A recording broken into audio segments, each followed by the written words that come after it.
Saya mohon sanad itu ditulis tapi tidak diimani. Jadi yang ditulis itu hanya sebagai perangkat mudawwan.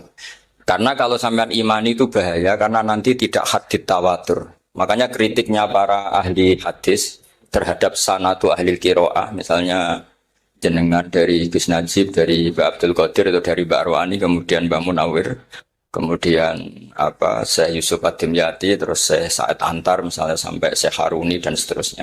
Itu kan hanya menyebut satu orang. Ini harus dicatat. Padahal sanad khususnya Quran itu lafadznya harus mutawatir. Kaifiyatul ada juga harus mutawatir. Jadi harus riwayatu jam'in an jam'in la yumkinu tawatuhum alal kadzib.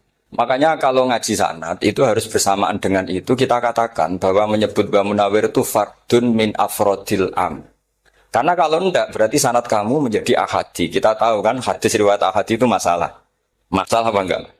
Masalah. Hadis itu yang keren, yang mutawatir. Padahal Quran itu fauqal hadis. Makanya saya bilang sanad itu ditulis tapi tidak usah diimani. Kalau itu tok ya harus diimani kalau itu sebagai jam'un an jam'in, kebetulan tahunya itu lewat grup. Jadi kita cara berpikir ya, sebetulnya semua Quran itu riwayat jam'in an jam'in dari kelompok besar ke kelompok besar. Kebetulan tahu kita dari satu orang misalnya Mbak Munawir atau Mbak Arwani atau Gus Najib atau Mbak Arwani dan sebagainya. Saya itu punya bapak buyut-buyut saya itu hafal Quran. Mereka ya pantangan malah, makanya itu sirinya. Kenapa kadang-kadang kiai dimintai sanad tuh nggak mau. Tapi kalau sudah ahlinya nggak minta pun dikasih. Itu dulu tradisi ulama dulu gitu. Sufyan Ats-Tsauri kalau dimintain sanad santrinya bilang gini, sudah kamu pulang saja. Kalau saya sudah tahu kamu benar, saya datang ke kamu kasih sanad. Saya yang datang ke kamu tak kasih sanad. Saya itu punya sanad ya baru-baru. Saya bangun mendekati wafat baru dikasih. Karena nunggu tadi, nunggu kelayakan. Kalau tahu-tahu minta sanad kan gaya-gayanan kok. Terus dicetak di figura.